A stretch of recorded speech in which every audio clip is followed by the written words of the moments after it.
Hello, and welcome back to Let's Play Pillars of Eternity 2 Deadfire.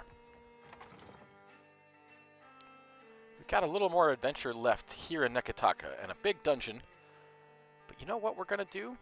Is take a little sojourn out to sea. I want to show you guys something. Wow! Yours to command, Captain. Look at Takeu's armor. Pretty snazzy, huh? How did that happen? What happened off camera? And who does it remind us of? There's no way to know, really. Oh, and Pallegina has some new armor that, you know, it doesn't look great, but it's cool. Gives her more deflection.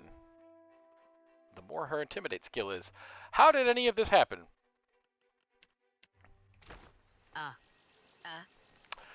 You know, it occurs to me that I had forgotten to turn in our quests. I had forgotten to go talk to the Bardatos and Valeras after making peace between them. And when I went to go talk to the heads of both families, they wanted to reward me. And I did it off camera. With Pallegina not in the party. And no, I'm not going to show you what it looks like inside their houses now. Yep, that's my story. I'm sticking to it.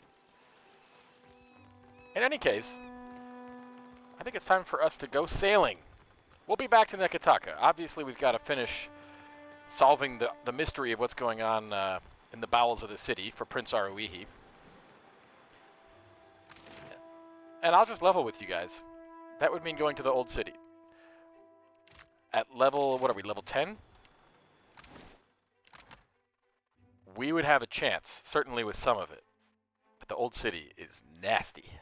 Especially if you want to finish it. And I prefer to give us a better chance, even if it makes it too easy. Just because it's Path of the Damned difficulty doesn't mean I have to be hardcore. It's a free country. I can do what I want. You have received a missive. I'd like to read it. It's a missive from Stalwart. Oh, okay. Rumor has it your keep's in worse shape than Durgan's battery was when you first found it. Yes, I definitely remember all about that. After all you did for Stalwart, I'd have hoped you'd earned a break from anyone stomping through your home. You should know I'm keeping the battery cannons warm, just in case that big blue fella gets it in his head to come up our way. Thanks to you, we've got more than enough firepower for anything that turns up here. So I figure at least one of these beauties is yours by rights. Anyway, you ought to have something to remember us by. Also, Hayfrick found out I'd named this one after a part of him, and not the one he'd hoped. Swore I'd never drink again at the Gref's Rest until I got rid of it. So you think of me when you're blasting Hayfrick's nose on the high seas. And if you ever want to take a break from adventuring and light things on fire, you know where to find me. From Wengra. Geez, Wengra couldn't even say yours or sincerely. Best wishes. Oh, as you ready your ship, a cloaked figure mounts the gangplank and roughly forces a burned book into your hands. They turn and depart without a word. Burned Book of Law. The binding of this tome reeks of smoke. What few pages remain are crinkled and black. Based on the few chapter headers that survived the fire damage, this might have been a book of antiquated laws. Now it's nothing more than a charred relic of authority. Every time I read authority, I have to do it in the Baldur's Gate 3 narrator's voice. Authority. You crack the spine of the old book, revealing blackened pages of dense, illegible text. The words recede into the shadows the longer you focus on them. Friends, I have no idea what this is. I've never done this before. Let's find out together. Suddenly, the page widens to eclipse the world around you. A dark void stretches out on all sides. The air full of choking fumes that carry dying embers and curling flakes of ash. I'm gonna wave to dispel the smoke. Something stirs in the darkness. Uh-oh. An old woman steps forward, leering down at you from on high. Her smile is toothy and cruel. Her cheeks warp around it like melted candle wax. Here we go with the skincare again. I'm so glad that my messenger tracked you down. These days it's impossible to find good help. Before you draw your weapon, know that these proceedings are under a banner of peace. If this was a trap, it would have already closed around you. I can barely hear you, lady. I mean, you're a goddess. Maybe you ought to talk louder. While Bareth whispers in one ear and Aethys shouts in the other, I thought you could use a more seasoned perspective to drown out the noise. Was the ruse with the book really necessary? For the moment, you are Bareth's creature. There are rules against my direct intervention, but nothing says you cannot willingly seek my counsel. Well, define willingly. Andra and Helia toe the line of acceptable conduct from time to time, but I am nothing if not adherent to our oldest laws. So you dragged me into a blistering inferno.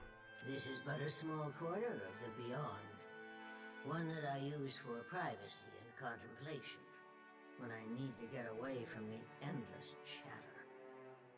Don't you find it unusual how open and accessible my siblings have made themselves? After millennia of subdued whispers, now they practically scream their intentions. Yes, I do find it embarrassing for them. And isn't it strange how we never bicker unless a mortal is watching? Is it? You tell me. I would never deny that our pantheon is emotional, willful, and prone to overreaction. But we didn't get this far arguing over minutiae. If we still possessed our glorious titans, my siblings and I would have put an end to Aethys and his rampage by now. While we are powerless to stop him, some of my kin wish to observe how mortals respond to this threat. They think it will shine a light on the value of our patronage. I take it you don't agree. Have we raised you well enough to be self-sufficient? Or must we return to Eora and impose some corrective measures? Huh. Well, what's your plan if we prove ourselves? What indeed? That would depend on which of us you ask. You wouldn't be the first I'd choose, if I'm being honest. A cross-section of society has converged on the Deadfire. Some of my kin are of an opinion that we are meant to judge mortals on the basis of their performance, while the rest of us have already made up our minds on the matter. So why do I get the feeling you're trying to convince me of something? Judge for yourself. But I think you'll find my intentions are more straightforward than you think. Well, you could come out and say it then. When we ascended to godhood, we did so to provide for a savage people. Our goal was to craft a society whose values were made to last. Perhaps even a society that had no need of us. A naive fallacy, but one that inspired my optimistic, misguided kin. How you and your allies counter this threat will demonstrate whether you are competent enough to guide your own destinies, or if we need to revise our strategy. If we could get to the point, and maybe you give me a magic item of some kind. The soft-hearted among us are counting on you to win this existential wager. No doubt, Aethys shares their sympathies. I do not. We exist to rule over mortals. Nothing can change that. Why do I feel like I'm in a Q episode of Star Trek? So now you know the truth. I assume you have questions. Well, why did you choose to confide this in me, for starters? Whether knowingly or unintentionally, you seem to find yourself on the vanguard of change. Mortals like you come but once in a lifetime. Oh, yes, I'm a special boy. Some would react poorly if I stripped mortals of their freedom without giving them a chance to plead their case. You have the honor of standing tall as their advocate. So you're talking to me in order to check a box? Before I return to Eora and assume my position as your deserving tyrant, you have this opportunity to prove me wrong. to demonstrate whether or not mortals are responsible enough to claim their future. I see. Mortals have precious little time to decide for themselves.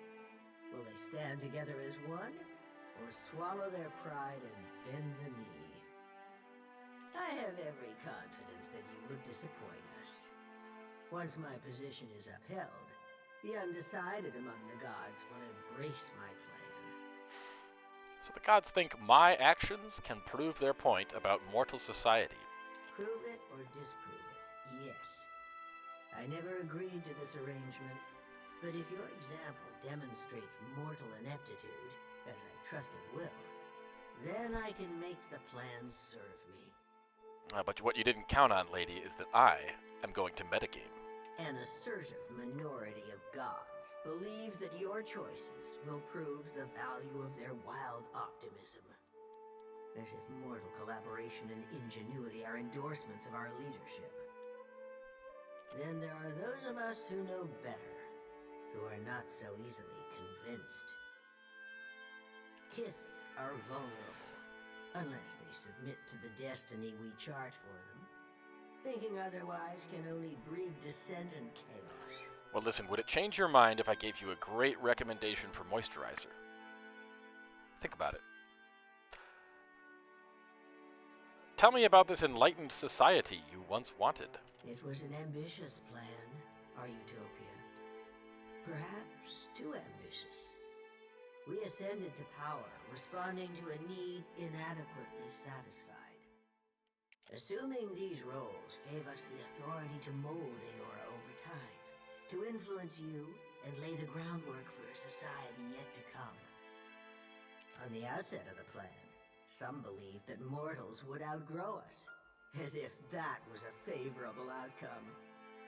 To me, our eternal pantheon was always a critical fixture. Aethys was one of those who supported mortals, while I have always been their most vocal critic.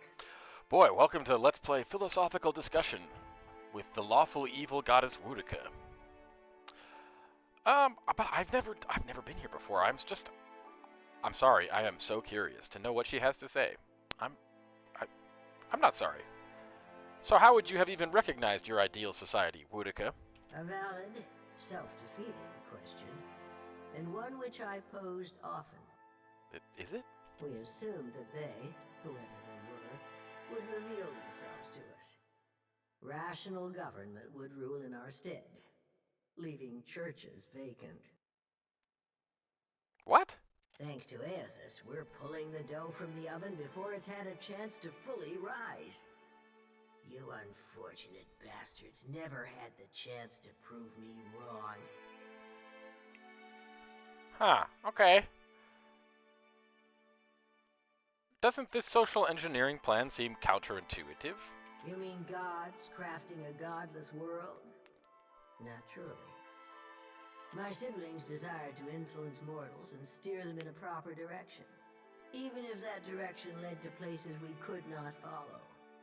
I have no intention of being left behind. Society would unravel without its queen to impose strict order. Alright, well I have to ask, why do the other gods tolerate your opposition? Opposition can take many forms. If a church embraces and weaponizes my doctrine, that is very different from me rampaging as a titan. Aethys is not known for subtlety. Twice now, he has contaminated the purity of our experiment, and done so with extravagant displays that undermine our authority. Andra dropped a moon on Aora. What do you call that? Impulsive. Oh, okay. I am the counterpoint to the soft-hearted. It makes no difference if mortals pass some arbitrary test. My mind is settled on the matter. Regardless of my feelings, the timing of this crisis forces us to accelerate our schedule. Final judgment comes sooner than any of us would prefer. Okay, well what happens if someone proves you wrong? If our pantheon found that mortals had cultivated a perfect, lawful system to maturity, I would not voice a word in protest. I would merely stand aside and await the inevitable collapse. Mortals need us. I know this as well as I know myself. Even a lawful and responsible society would be poised to collapse as long as its architects and strongest adherents were mortal. Any satisfaction that my siblings derived from their little experiment would be short-lived, and it would fall to me to clean up after their mess. So you're right even when you're wrong. Got it. Make no mistake, Watcher. In this, I cannot be proven wrong. Back to my other questions. You have learned much already. Only ask if you are ready for the truth. I want to talk about the wheel and your rise to godhood. The wheel is our shared responsibility, and each of us serves it in our own fashion. I am the axle upon which the gods balance their power. Aethys keeps the wheel in motion. He was our promise to mortals that time and labor would yield a deserving reward on the next turning of the cycle. How did the Engwithans become gods? At the height of our power, we recognized the potential of the soul. We knew that it could be bound, split apart, diverted like a river, and hammered together. Hammering was trivial. Those of us who agreed with the Apotheosis Project, and many who did not, submitted to a violent and horrible erasure of our individuality. After the dust settled, we adopted the forms of beings from Eora's most prevalent myths.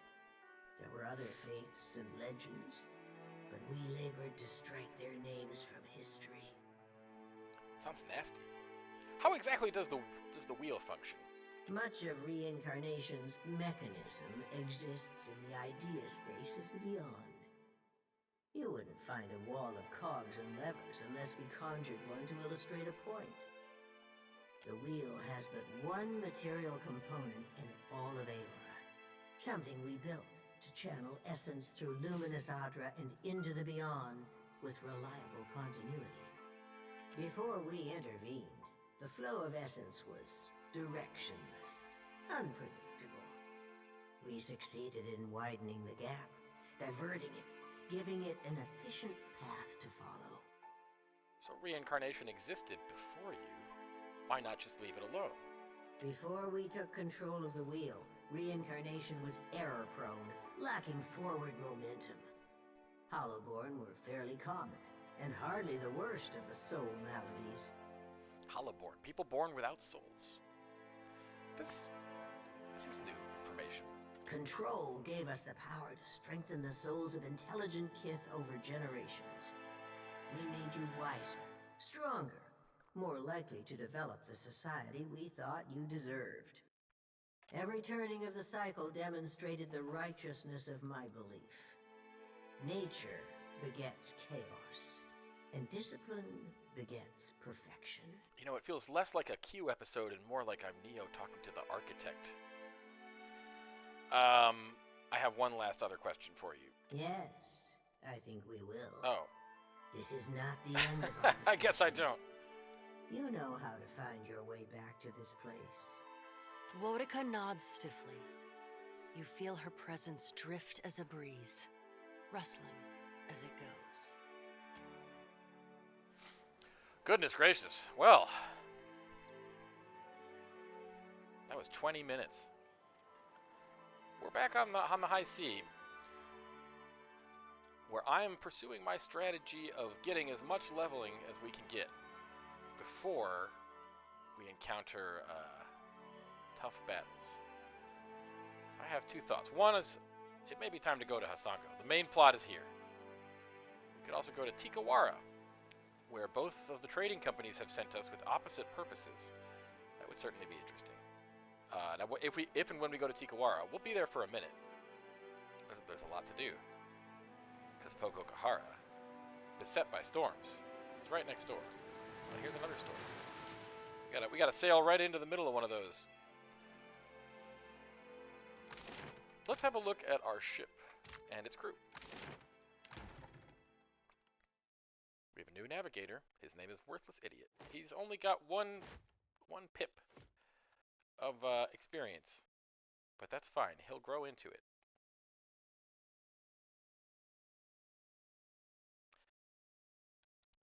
And I think we want Doru on the bench because he can do two jobs extremely well. Somebody can cool their jets in Negataka. And I think the answer to who that is, let's see. Irena's going to be a 2 and 2. We got to have some hybrid sailors on board to be ready for trouble. Now Bayadol, I think, will stay home.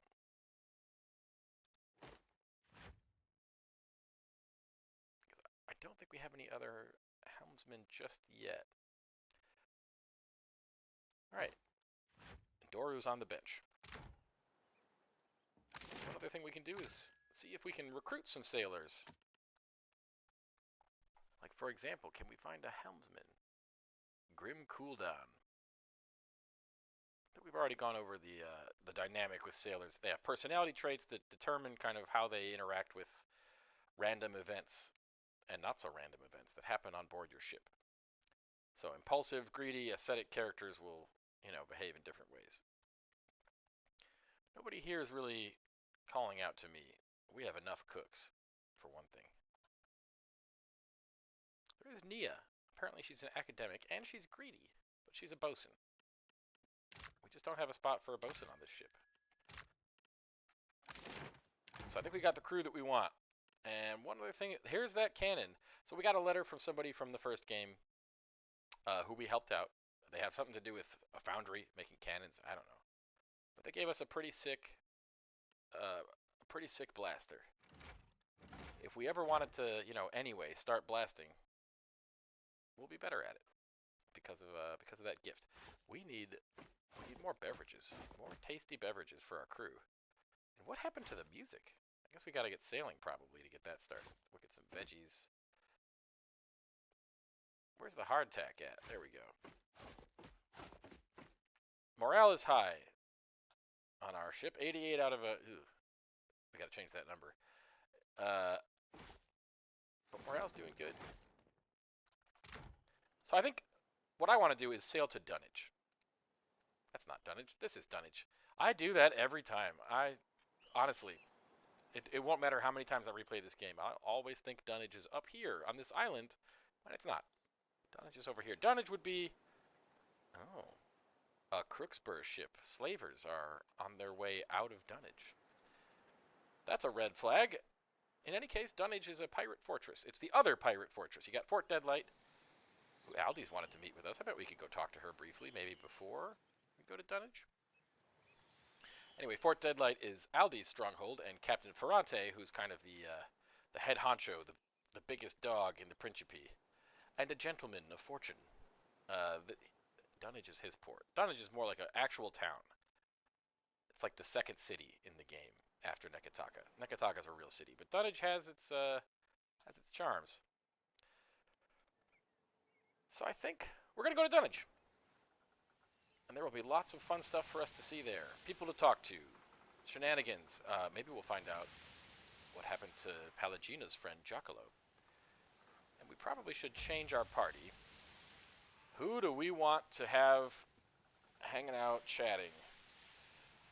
The issue to my mind is we gotta have Seraphim. We're going to Pirate Island. How could we go to Pirate Island without Seraphim? So who's gonna cool their jets? Palagina we're gonna need for this business with Giacolo. So I think it'll be a dare. Maybe we'll change that after we... If and when. I don't know what's going to happen. Yeah. I've noticed Adair has a lot to say often. He's kind of your right-hand character. A derelict Valiant ship. It's a random event. Let's find out what's going on here. Why is the ship derelict? Doru points at the ship in the distance. Galleon, Captain. A three-master, or it was. Naught remains of the ship's foremast save for a splintered stump, and the bowsprit has been sheared off. That's probably how you pronounce that, right? Bowsprit? See how they crippled her? That's the work of pirates. Principe, most likely. And Probably the upstarts if they're raiding this close to Valian patrol routes. Oh. Alright, Doru. Sherlock Holmes over here. Deducing things. Venezi leans in close. They'll have taken any gold, but they might have left supplies. Irena's brow is damp with sweat. We shouldn't stick around. If the Valians see us plundering one of their ships, they won't give us a chance to explain. Okay, we got some different opinions. Irena, of course, is Valian. You'll recall we rescued her from being stuck under a barrel. Let's pull up alongside this ship and salvage whatever's left. Oh no! We failed. You take a small boarding party and scour the galleon. Most of its cargo and all of its crew are missing, but you do find several barrels of fresh water and a few sacks of dried rice, a course meal. It takes your unseasoned hands the better part of the day to finish hauling it aboard. I guess it's the level of experience of our crew? Now what does failure entail? Ooh. You're still aboard the galleon when Doru calls out a warning. A ship with the lines of Valian privateers speeding toward you. The crew aboard the Tornado scurry across the deck, readying the ship for combat. By the time you've returned to your ship, hauled in the anchor, and let out the sails, the privateer is almost upon you. Your crew rushes to their battle stations. Yeah, let's fucking go. What do we got here? Oh, it's Radolf. Interesting. We're 10, he's 9. His crew is large. Interesting. Now, he's got a galleon, I believe. This may be tough. I think that if we close to board, I wonder if we could beat him in a boarding action. 9 plus 6. 11 to 15. Can we fuck up his crew in ship-to-ship combat? Let's find out. The ship draws near and its crew throws open the gun ports. Let's get in ship-to-ship combat. With some quick maneuvering, the Tornado secures the wind gauge before the Gold Bell has the chance to come about and claim it for themselves. Let's turn to port. I want to try out this Hayfrick's nose. Okay, they're turning to. They clearly want to shoot at us. I want to take a look here. You know what? Let's hold position, get ready to fire. They'll probably do the same. But it takes them more time to turn, right. So we're ready to shoot. Fire the starboard cannons. So let's see. We want to injure... Targets their sails. That's not what I want. Grape shot. Targets their above-deck crew. So that's the plan here, is see if we can knock some of their fighters out before we close to board and have a better chance in melee. As the ship crests over the peak of a wave, your cannoneers fire a deafening volley at the opposing ship. Wow, that was successful. And you know, after enough time, they can kind of patch up their injuries and get back in the fight, so it might be time to close the board right now. Let's see what they do. They're stopping. They want to shoot at us. Let's give them a smaller target and a moving target. What would happen if we said give no quarter charge? We would take some damage. Quite tolerable. Yeah, 11 versus 12. We got a level advantage on them, I think. We're going in. It's not going to be a cinch, but I think we should come out of this fight on top. Finally, some action. No more philosophy with chattering gods. The weight of my coin purse foretells your defeat. I think not, sir. All right, how many of... I want to know if I counted right. 1, 2, 3, 4, 5, 6, 7, 8, 9, 10, 11, 12. All right. Sometimes the system's not clear to me. So we will rush into the fray. I think our party are some tough cookies at this point. This is, you know, other than Seraphim being in here instead of Adair, this is kind of my A team. I think we can have Takehu use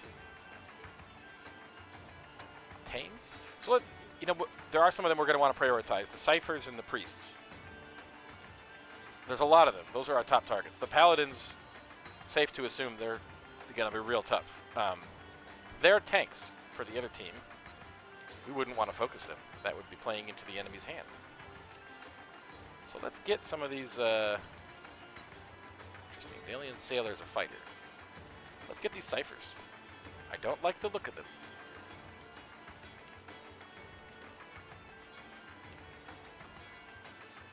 Who's Maya shooting? It's in range. I wonder.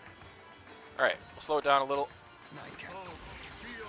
Boy, that didn't seem very slow to me, but okay.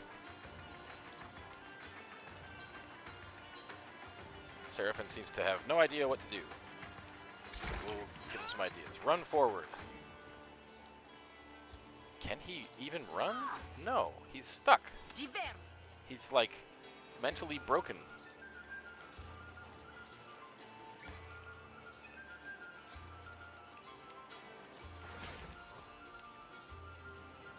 Alright, I think we'll finish this guy. It might be overkill. We have 2 high damage characters focusing on him with their finishing blows. That's taking up a lot of their resources.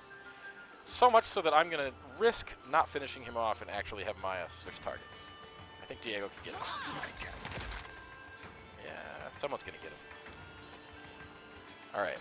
Now clearly Takehu has to move because This does not work. his fat ass is blocking Seraphin. It's the only explanation I can manage here. Well, now we got a paladin rushing in to mess up our people. We'll have Seraphin rage. I think this priest is our next priority target. I don't like the look of him.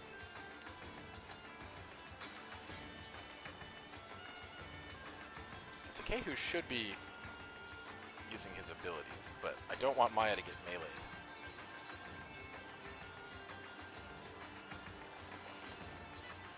And that's what's happening. So we'll have her pop up there. Pallegina, I have her her blunderbusses equipped. That's kind of the plan with the build that we have for her that I've talked about, is that she opens up a fight with blunderbuss action. And then she switches to her greatsword. A little unorthodox paladining from her.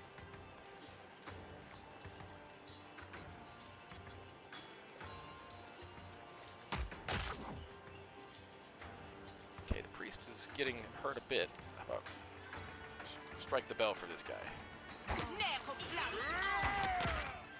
Okay. Pallegina's doing good. I don't know if we're going to be able to pull off her engagement bait. Didn't even think about what that sounds like when I said it. Yeah, Pallegina's a troll, I guess. A social media troll. By which I mean that, you know, she triggers attacks of opportunity and then counterattacks. But I don't think we're going to pull off that particular tactic here. We'll just have her come in with the greatsword, do paladin stuff. Like, hit that sailor. You see that, Ishi? Okay, well, clearly we have this in hand. I think our friends up top over here, like Facina, and I thought there was someone else here. One of the friendly characters we don't control. I don't see them. Maybe they fell overboard. Who knows who they were?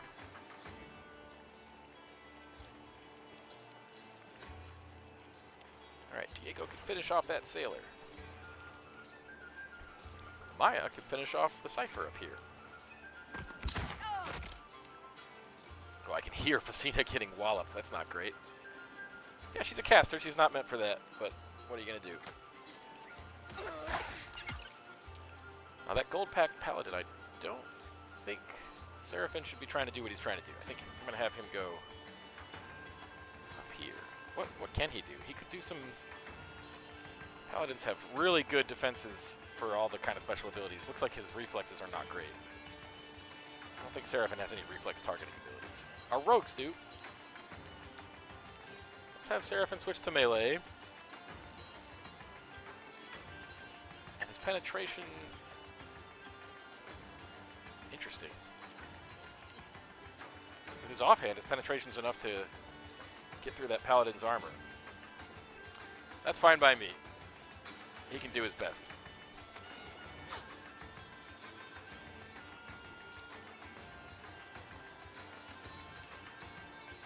see. This paladin's taking up Pallegina and Diego's attention, and I don't like that. I don't care for that. And Pallegina can't get through his armor. Gotta save the paladins for last, so we'll have her run up here. I would have thought Diego would have risked a disengagement attack, you know, an opportunity attack. I guess not. So he's gonna go get that priest. I think this could become interesting because we're gonna have a hard time really hurting these paladins. So we could take out all their crewmates and that's fine, but then what?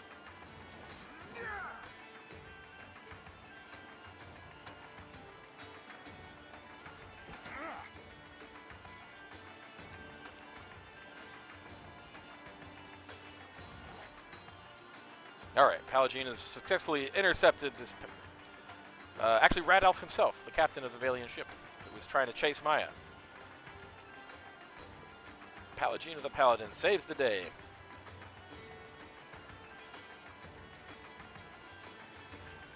There's Constantine and Shodi in action, outside of our control. They're the randomly selected crew members. Can Diego finish off this priest?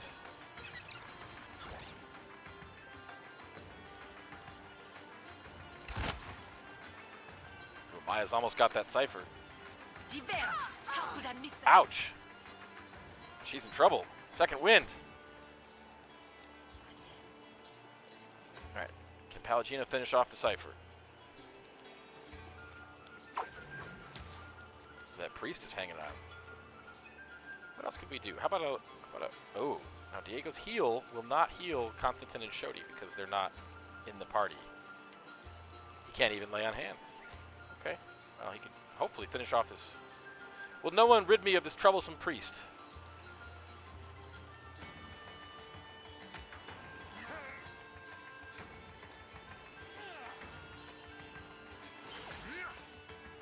Ouch. Well, the Cypher got some kind of Cypher ability off on Maya. It's gonna mess her up. It didn't stop her from taking him down.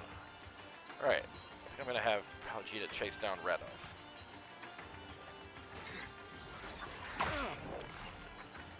Oh, the priest has withdrawn himself. Made himself invulnerable, and he can't hurt any of us either. But he'll be there for probably the end of the fight. He'll still be there.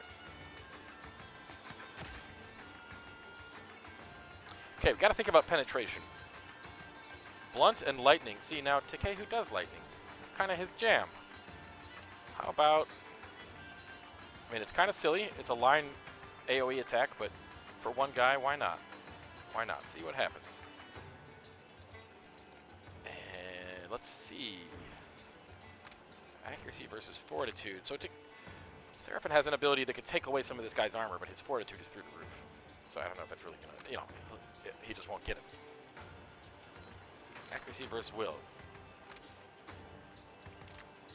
I just don't think his Cypher abilities are really going to get the job done. So he can just wail on him, I guess. Do low damage from not being able to penetrate the guy's armor.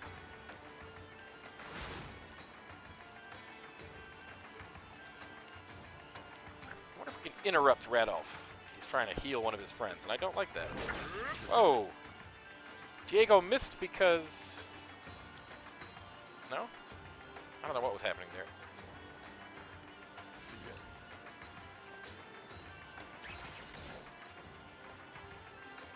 I don't think we're going to get a chance to interrupt him. So maybe something else. What's he vulnerable to? Oh my god, his armor's through the roof. Radolf. We need blunt and lightning damage to hurt him. Well, we can do blunt.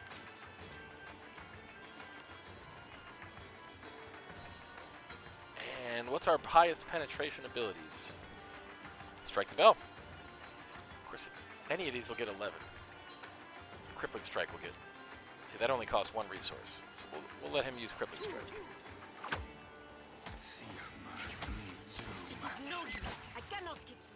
Okay.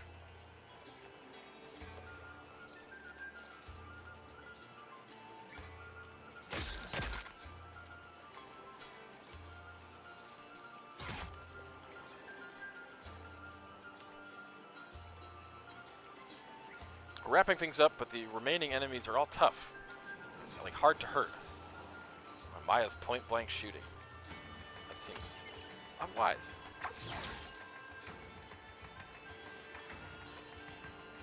Put a hunter's mark on this guy. That's my vote. Where'd Radolf go? Oh, Radolf is running up here to fight. Oh, he's trying to heal his friend. Yeah, he's a paladin. He's gonna do that. We need some interrupts.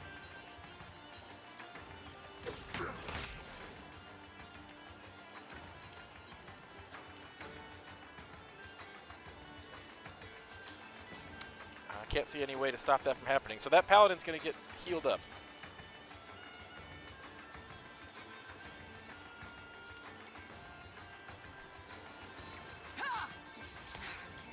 Not for much, though. Lay on Hands doesn't do that much.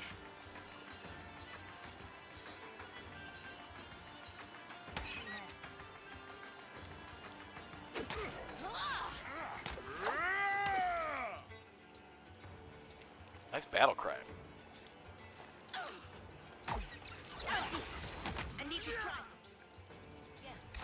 All our party members are complaining because they have no penetration.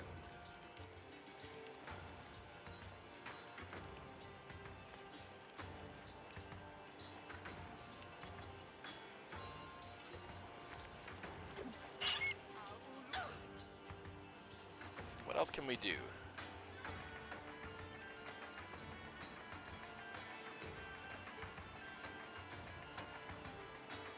Storm of 7 bolts. Talk about a waste.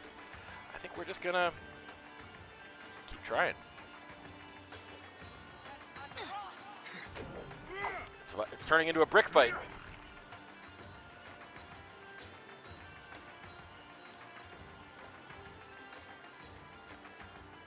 This would be interesting.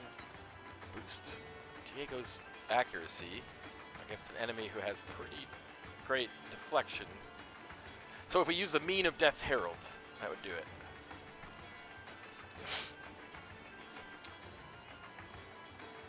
Now his will defense is 92, and our accuracy with that attack is 67 against will. So he's not gonna frighten him. I'm not sure if it's worth it.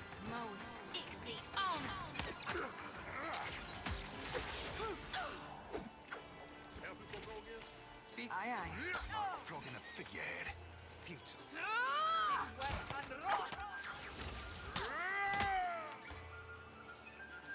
Oh, the priest is back and fully healed.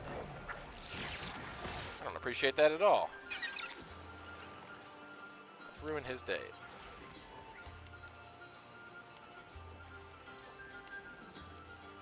I am the alpha predator. Yeah, this is pretty much over.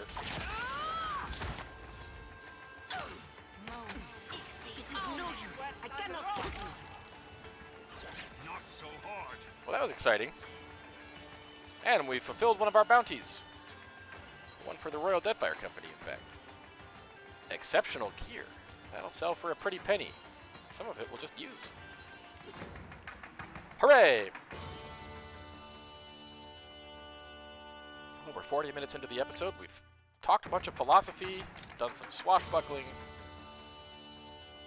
Let's see if we can get a better balance of the volume here. It was hard to hear Woedica. That's probably good. All right. How are we doing for food and water? Not so bad. Okay, that was spicy. What kind of colors are we flying on our ship? Maybe we should fly Principe. Oh, we're flying the Watcher of the Deerwoods colors. Principe would be just fine since we're going to Dunnage. Wouldn't want them to mistake us for someone who's anti-pirate.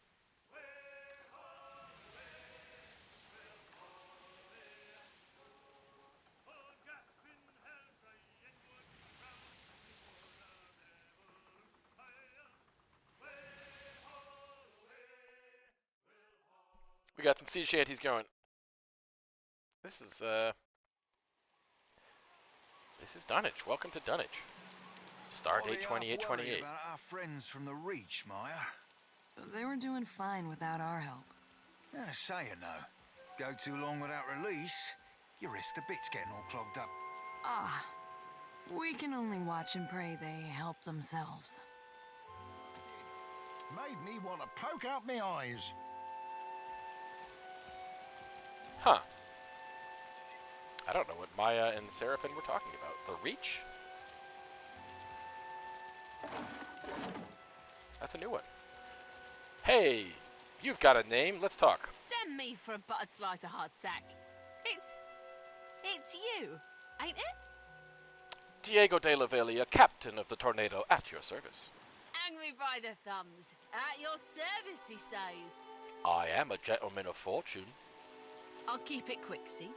If your little dinghy has got some chase in it, I've got a list of captains with a black mark to their name whose ships need a quick scuttling. And I'm in the market for a scuttler. Lady, my little dinghy has got so much chase in it. You read me like a book, you do. Then let's talk business, eh? Let's do.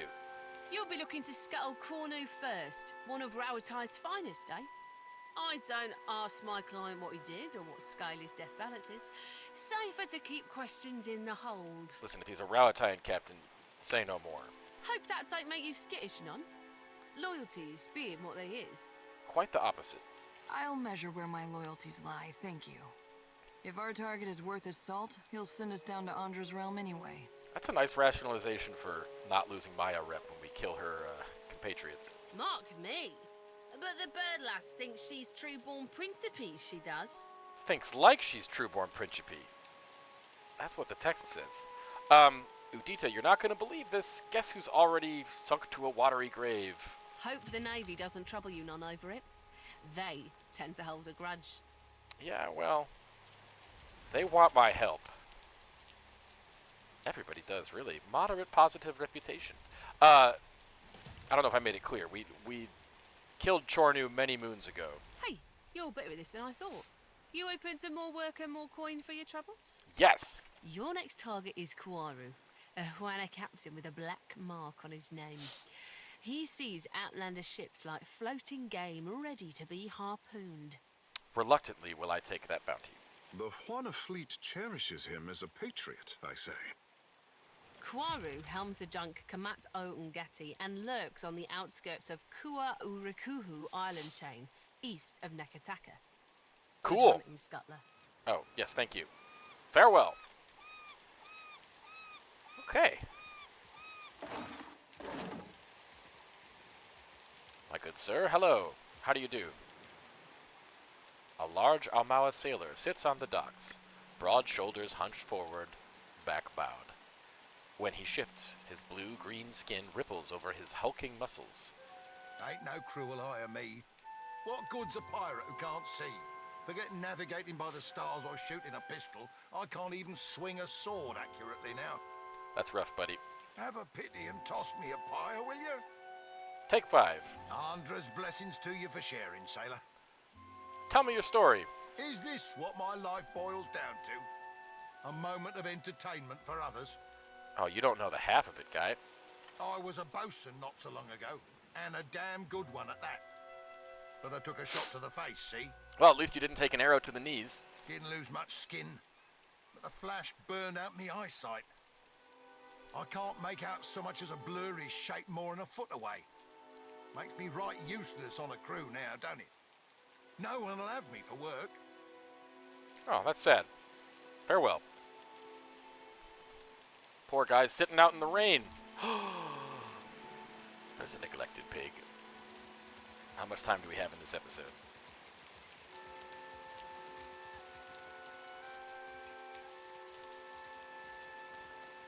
And why are we walking? It's raining. Why are our weapons out? That looks so violent. We're in civilized society now. Let's rescue the piggy. His name is Chauncey. It's a great name.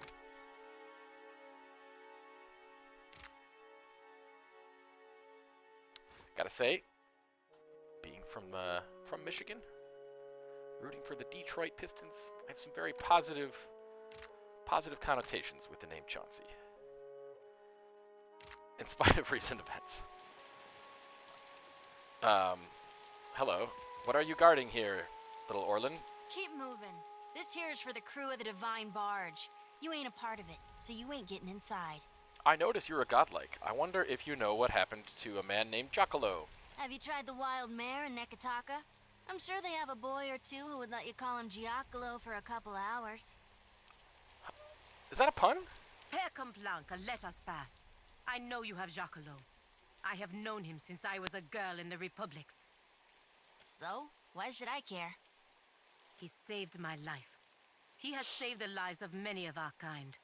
Whatever you think he has done, you have the wrong idea about him. Why is Seraphim snickering? Meh.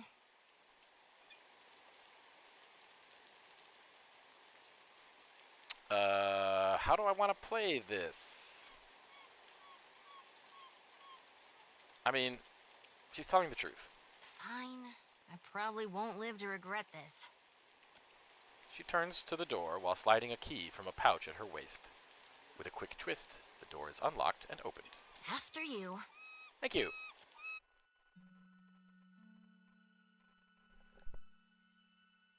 Nixe, I am Tatzatl, captain of the Divine Barge. What has brought you to this place? I think Palagina should take the lead. You have abducted the Animancer Giacolo, a valued citizen of the Valian Republics. Are some citizens not valued? He enjoys the protection of the Duke's bells and bannets, and through them, the Fremas Mescansualias. As a representative of the Brotherhood, I am here to negotiate his safe release. If Giacolo is not returned to us in good health, everyone involved in his kidnapping will face the wrath of the Five Sons. This, I swear. Woo! I see. We ourselves have been debating what to do with Giacolo for quite some time. Giacolo stands near the back of the room, nervously assessing you. Though he appears unharmed, he flinches at every movement the pirates make. Tatsado looks to the ceiling, apparently lost in thought. He sighs deeply and closes his eyes for an uncomfortably long time. At last his head drops and he nods resolutely. We are lost in the woods. You will guide us out by traveling the branching paths of Altleja. Really gonna hinge a man's life on this poetry bullshit? What? A forest is defined by its boundaries. There are a finite number of ways through a forest, just as there are a finite number of ways this can end. Look, man, I already hit my philosophy quota talking to Woedica in the first whole ass 20 minutes of this episode. I know the ways out of the forest, but you will choose the paths to take. I do this under protest. The captain draws forth a small wax tablet and a plain metal stylus. He scratches a few words on the tablet and lightly poises the stylus over the surface before looking to you. A woman is with a child, and she learns that if the child is born, it will suffer greatly and have a short life. If she ends the child's life before it truly begins, is this good or bad? Oh, good grief. I think that it...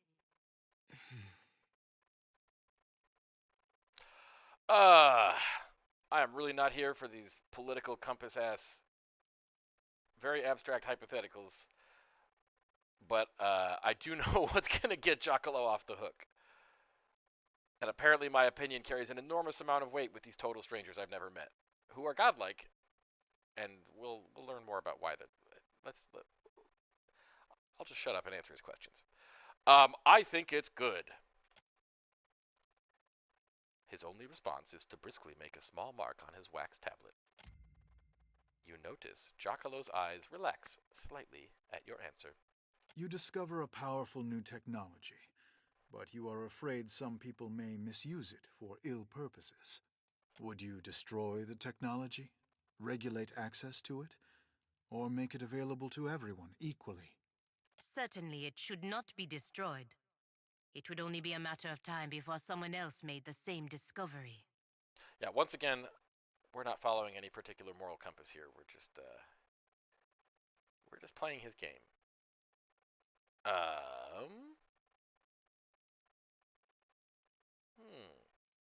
I would make it available to everyone with no restrictions.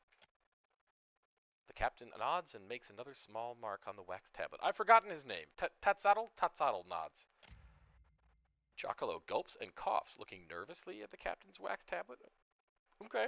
An enemy of yours is being persecuted. The grounds of the persecution are, by measure of your own compass, unfair. Bro, I don't have a compass.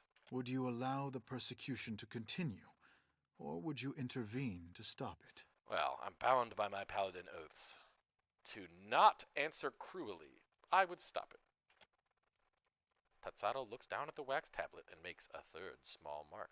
You learn that someone who does great good for many people is unintentionally going to do great harm to many people. The harm may not be great, or it may be so great that it dwarfs the good they have done. You have an opportunity to prevent this by killing them. Do you do so? No. Very well. Your path has led to this conclusion. We will release Giacolo and his research. What was the point of taking him to begin with? Great question. Giacolo has discovered a method by which one may detect a godlike fetus in a mother's womb. Tatsado's words hang in the air. The captain waits for Palagina's reaction, but she remains silent. She clenches her jaw and nods for Tatsado to continue. In the Deadfire archipelago, parents consider a godlike child to be a blessing. From Bereth and Helia to Andra and Galawain, all are beloved, save those of Scan. Appearing mutilated at birth, many godlike of Scan are killed with the tacit approval of the tribe. Those who aren't killed lead miserable lives. Well, that's awful. I agree, as does my crew, which is why we decided to bring Giacolo here to decide what should be done about him, and his research. And after all this, you're going to let him go because of how the Watcher answered your stupid riddles?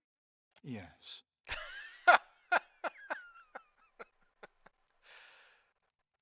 Feel free to elaborate.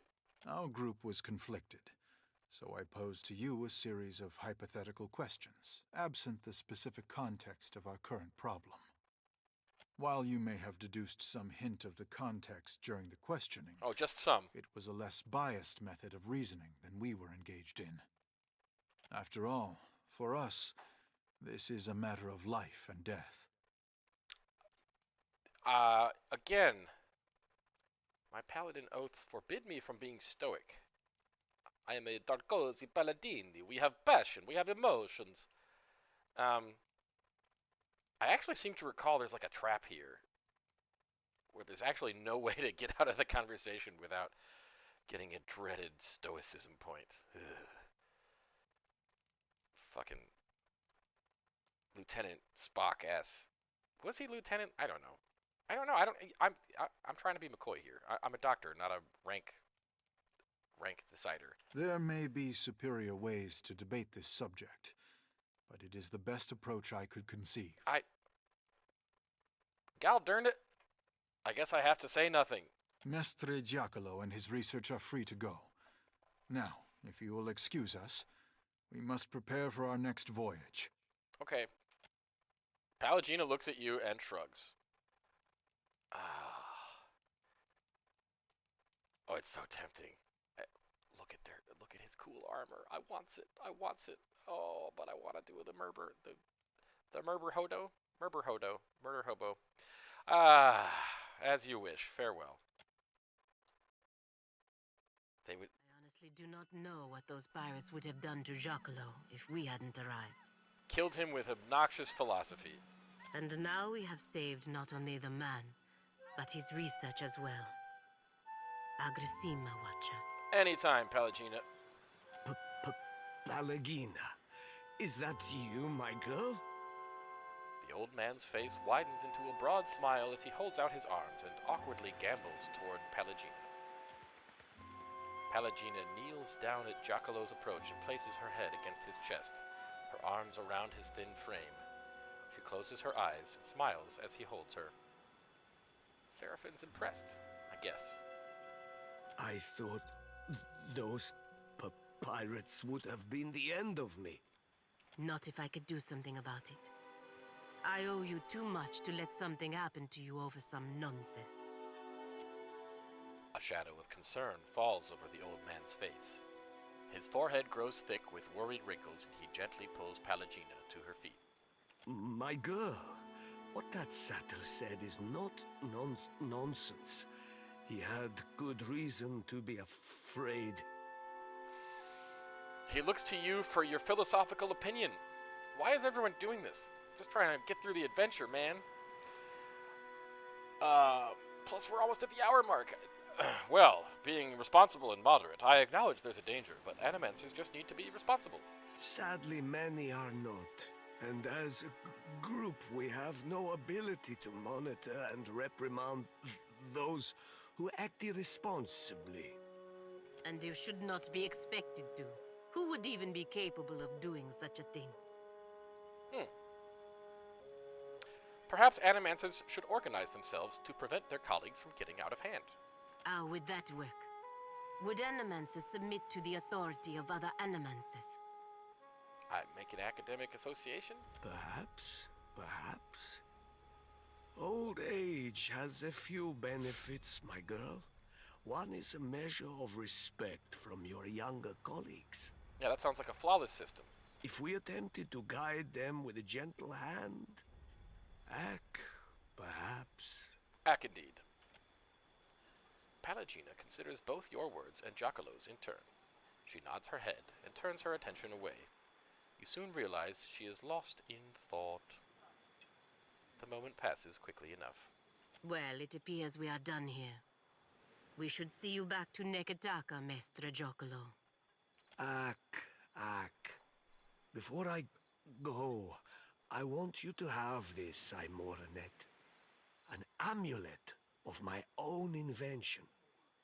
It resonates with the godlike souls. Even severed, there is enough magic in your chime to activate its power. He holds up a beautiful amulet on a slender chain. An oblong Adra stone gleams in its center. As he lowers it into Pallegina's hand, he cups his other hand around hers and gently squeezes. You have gained an awesome necklace. We'll look at that in a minute here. Pallegina smiles and nods to him before letting him go. There is sadness in her eyes, but she regains her composure quickly. I appreciate all you have done. Both of you. Yeah, I did it for the amulet, old man. Get out of here. Well, you just non-violently... He saved your life, and you've now returned the favor, right? He did more than save my life. Diverus, he made my life worth living. Saving him seems like too small a gesture. Now, the scales ain't never balanced, lass. Nor balancing them, the point. Well said, Seraphin. He's just got +1 reputation with me. And that's going to do it for this episode, now that we've disgustingly resolved that situation with non-violence. When next we meet, we're going to get to wander around Pirate Town. I'm excited for it. I hope you are too. Thanks, as always, for watching. We'll see you there.